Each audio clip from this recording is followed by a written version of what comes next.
हमल को कैसे चेक किया जाए, यानी प्रेगनेंसी को घर पे कैसे कंफर्म किया जा सकता है। प्रेगनेंसी को चेक करने के लिए बेहतरीन तरीके 3 तरह के होते हैं। 2 तरीकों में हम एक हार्मोन को चेक करते हैं जिसे बीटा एसीजी हार्मोन कहा जाता है। जैसे ही अंडा और स्पर्म आपस में मिलते हैं तो वो एक एम्ब्रियो की शक्ल इख्तियार कर लेते हैं। तो जब ये एम्ब्रियो बच्चेदानी की दीवारों के साथ चिपकना शुरू होता है तो तब एक हार्मोन रिलीज होता है जिसे कहा जाता है बीटा एसीजी। जब खून में बीटा एसीजी का लेवल एक खास मिकदार तक, एक खास लिमिट तक बढ़ जाता है तो वो गुर्दों के जरिए फिल्टर होकर पेशाब में खारिज होना शुरू हो जाता है। अब यही वो हार्मोन है जिसे हम प्रेगनेंसी को कंफर्म करने के लिए डिटेक्ट करते हैं लैब में ब्लड टेस्ट के जरिए, और पेशाब में जो प्रेगनेंसी स्ट्रिप होती है उसमें भी हम इसी हार्मोन को डिटेक्ट करते हैं।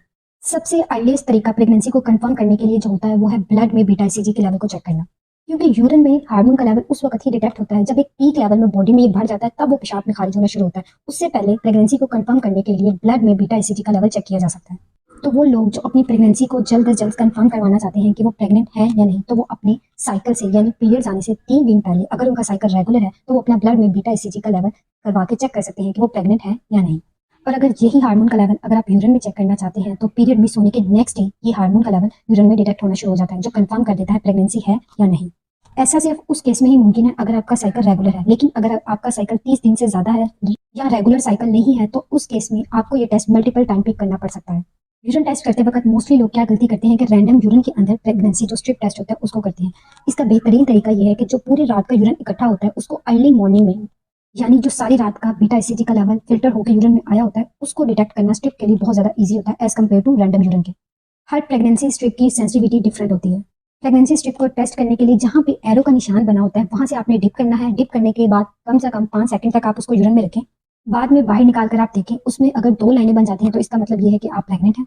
इसका मतलब ये है कि जो उस स्ट्रिप के अंदर बीटा एसीजी का हार्मोन था उसने आपके यूरिन में मौजूद बीटा एसीजी के लेवल को डिटेक्ट कर लिया, जिसकी वजह से वहां पे 2 लाइनें आ गई।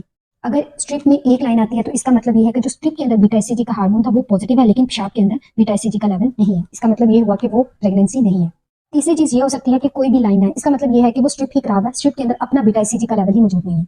ये है यूरिन में प्रेगनेंसी को चेक करने का तरीका। और दूसरा जो मैंने आपको बताया था ब्लड में बीटा एसीजी के लेवल को चेक करने का तरीका, वो हर लैब टू लैब जो रेफरेंस वैल्यू होती है वो डिफरेंट होती है, वेरी करती है। वो आप किसी डॉक्टर के पास जाएंगे वो आपको बता देंगे प्रेगनेंसी है या नहीं है।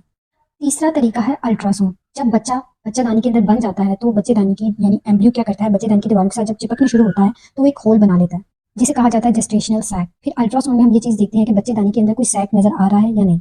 अब यहाँ पे आपको ये चीज समझ आ गई होगी कि 3 तरह के टेस्ट हैं जिससे आप कंफर्म कर सकते हैं कि प्रेगनेंसी है या नहीं।